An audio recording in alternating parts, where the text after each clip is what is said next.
Olá, hoje é segunda, 8 de maio. A partir de hoje, nós começamos uma série de entrevistas durante toda essa semana sobre política. Na primeira entrevista, a gente fala o que é política e qual é o papel na sociedade. No mês de conscientização no trânsito, nós vamos mostrar o projeto Cinema no Trânsito da Polícia Rodoviária Federal. E ainda um evento que mistura a contação de histórias, ilustrações e atividades do projeto Autor Presente. É o Traças de Biblioteca. O canal de notícias está começando com essas e outras informações, então fique com a gente, porque aqui você encontra mais conteúdo.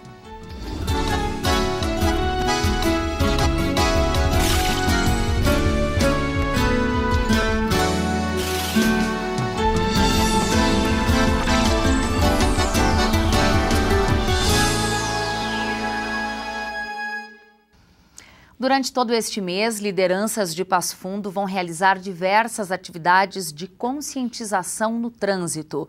É o programa Maio Amarelo. Durante todo esse mês de maio, esta cena vai ser muito comum pelas ruas de Passo Fundo. Isso é para chamar a atenção da população do Maio Amarelo. É um mês todo de ações para a conscientização do trânsito. E olha só, segundo dados do DPVAT, dados de 2016, 40 mil pessoas morrem vítimas de acidentes no país.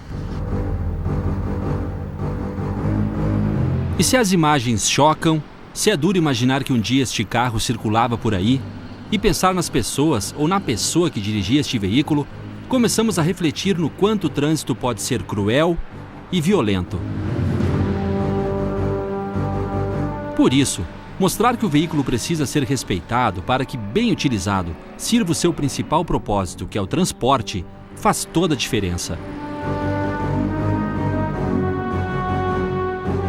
No trânsito, no semáforo ou na sinalização, sempre que se tem a cor amarela, significa atenção, há perigo, né? E as pessoas têm que estar muito mais atentas. Então, por isso, o amarelo veio para chamar a atenção mesmo de todos, para nós podermos diminuir o número de mortes no nosso trânsito. Uma das ações do Maio Amarelo aconteceu aqui no pátio da Prefeitura de Passo Fundo. Um ônibus da Polícia Rodoviária Federal do projeto Cinema no Trânsito apresentou vídeos educativos sobre segurança em veículos e cuidados do pedestre para alunos dos anos iniciais de uma escola estadual do município. Depois da mão vem o braço, depois do braço vem o corpo. Toda vez que dá um acidente, que quebra vidro, as pessoas que não usam cinto de segurança se machucam. O projeto ele está no seu 4º ano e o ônibus é itinerante. A cada período ele fica em uma cidade diferente e aproveitando o mês amarelo, juntamente com os agentes de trânsito, de educação para o trânsito, a Secretaria de Segurança aqui do município de Passo Fundo, estamos colocando o projeto em execução.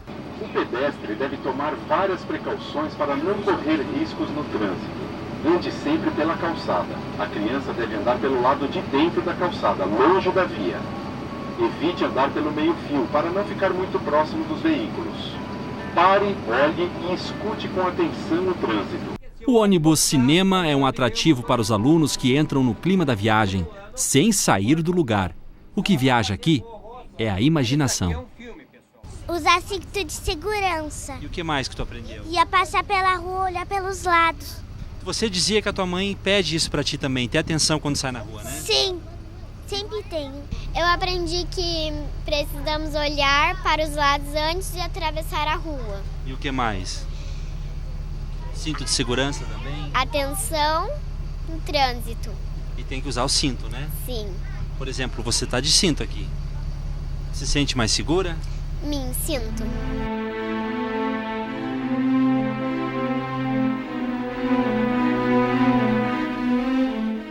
Mas para muitas pessoas ainda não é o suficiente. Eles não tomaram consciência e, às vezes, infelizmente, muitas dessas só vão tomar consciência a partir de que se envolvam num acidente onde se vai um ente querido ou ele vai ter algum problema sério de saúde para o resto de suas vidas. E colisão frontal é praticamente um óbito, né? Boa parte das colisões frontais, ou são as mais violentas, resultam em óbito. Bom, gostemos ou não, somos seres todos políticos. Ninguém pode considerar-se apolítico, pois o simples fato de não gostar ou de não se envolver com a política já é uma decisão política. Bom, essa reflexão é do grande filósofo Aristóteles. Em outras palavras, é o seguinte: ou você faz política ou você sofre política. O grande problema é a associação que se faz entre política e politicagem. Esses são conceitos completamente diferentes e é sobre política que o canal de notícias vai falar durante toda esta semana em uma série de entrevistas que começa agora. A nossa primeira conversa é com a professora aqui da filosofia da UPF, Patrícia Ketzer, que é doutora em filosofia. Professora, seja bem-vinda ao UPF TV. É um prazer lhe receber aqui numa semana em que a gente quer convidar as pessoas a pensarem mais um pouquinho.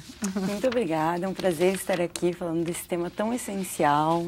Tão importante e é tão presente na nossa vida. Agora, professora, essa afirmação do Aristóteles, né, que não existe ser que não se envolva com política, ela ainda é uma verdade nos dias de hoje? É uma verdade atualíssima. Basta pensarmos um pouco sobre como nós, seres humanos, somos seres frágeis, que não sobreviveríamos se não vivêssemos em sociedade. Nossa possibilidade de sobrevivência está atrelada a viver em sociedade.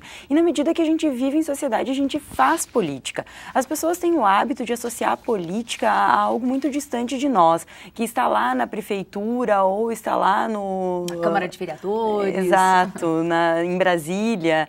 Mas não, a política é algo que se faz cotidianamente. Quando a gente direciona os nossos interesses e decisões a questões públicas e busca engajar pessoas para esses interesses e decisões que visem o bem comum da comunidade onde a gente vive, a gente já está fazendo política, né?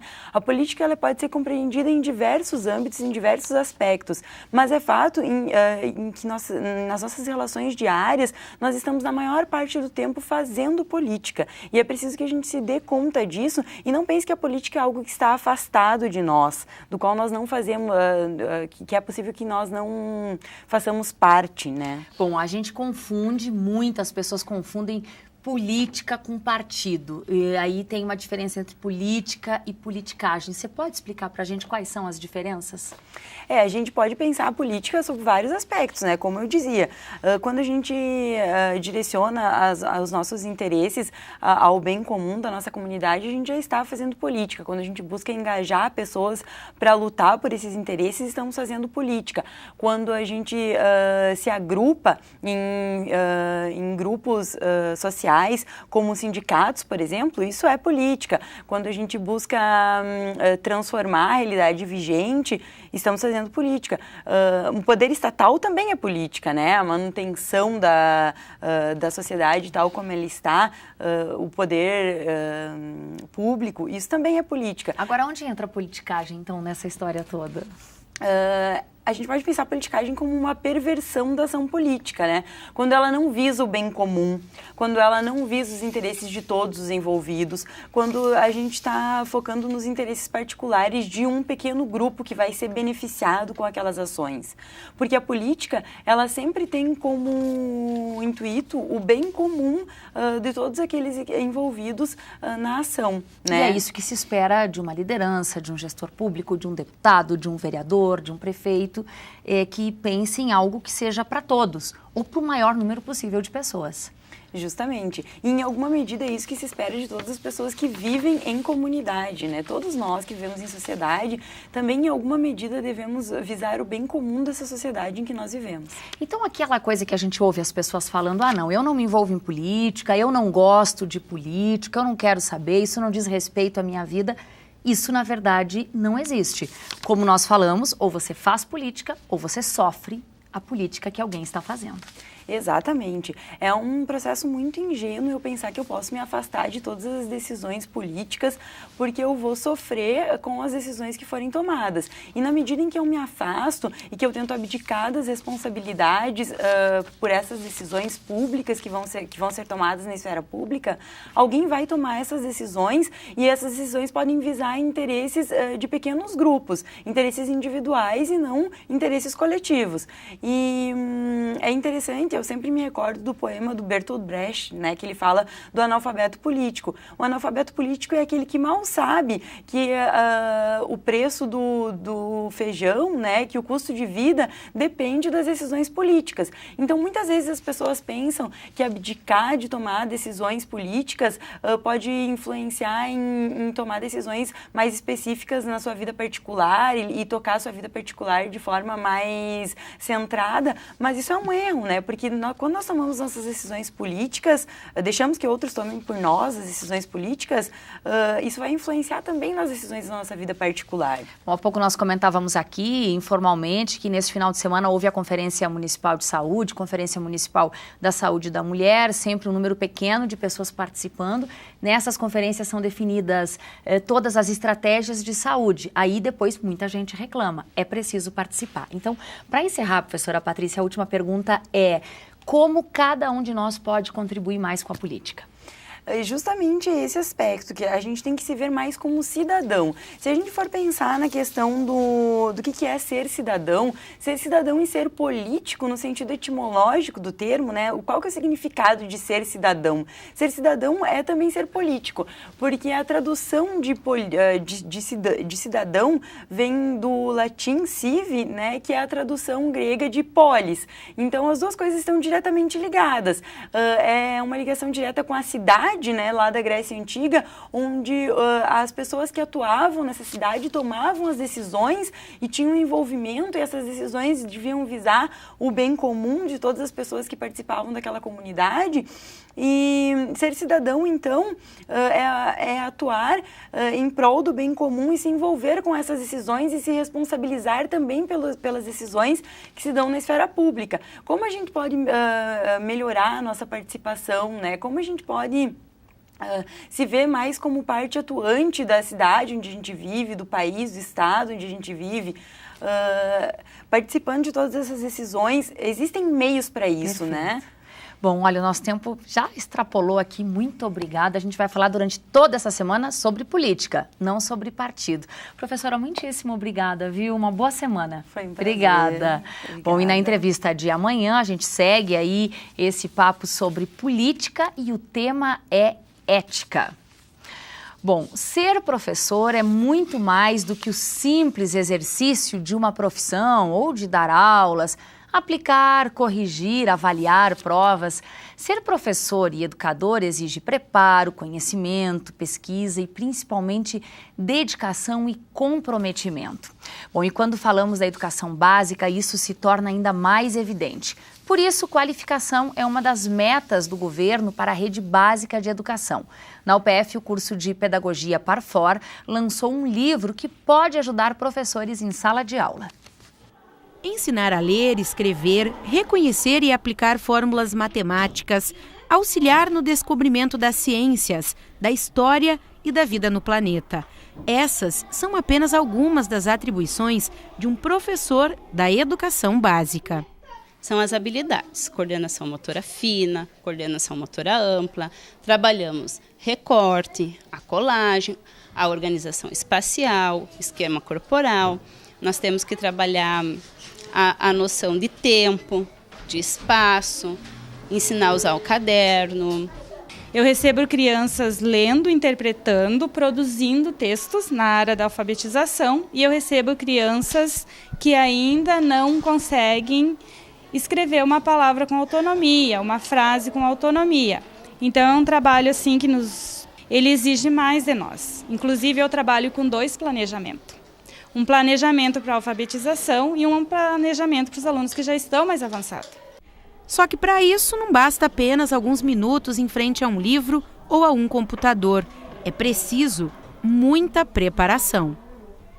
Sem contar a noite, né, que também a gente tem que estar planejando, tem que estar corrigindo. Exige muito do professor em sala de aula.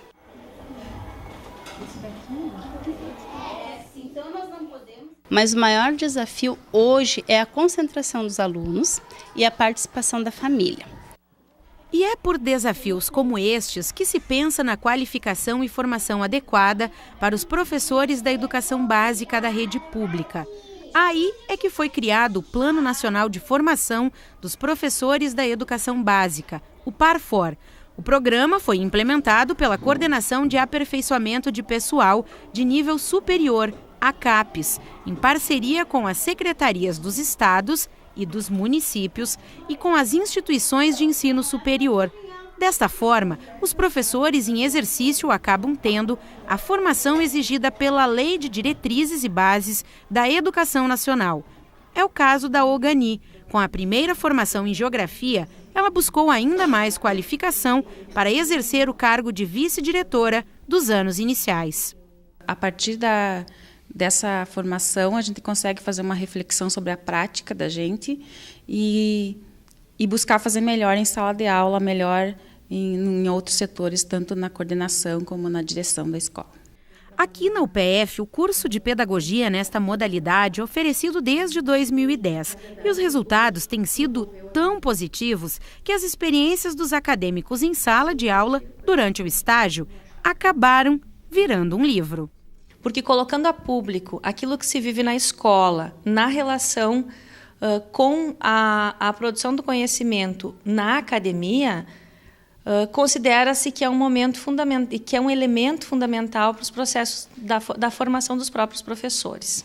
Abre a sua caixa de Pandora. E isso ficou muito forte para a minha vida em sala de aula, para a minha construção e trazer também para os colegas o quanto é importante o professor que está em sala de aula, na modalidade como é o Parfor, escrever sobre a sua prática.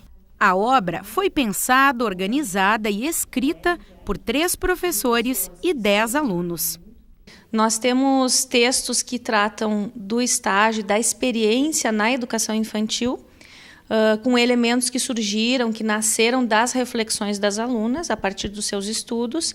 E nós temos textos que tratam da experiência com anos iniciais do ensino fundamental e, por fim, de outras modalidades que o curso de pedagogia trabalha, que é a docência no ensino médio, nas matérias pedagógicas, a experiência do pedagogo em espaços não escolares e também a experiência do pedagogo na gestão.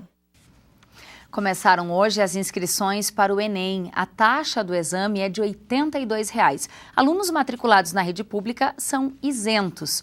Membros de família de baixa renda que declararem estar em situação de vulnerabilidade socioeconômica também não precisam pagar a taxa. As inscrições devem ser feitas no site do Enem e o prazo termina dia 19 de maio. As provas vão ser aplicadas em 2 domingos seguidos, dias 5 e 12 de novembro. Outras informações no telefone que aparece aí na tela.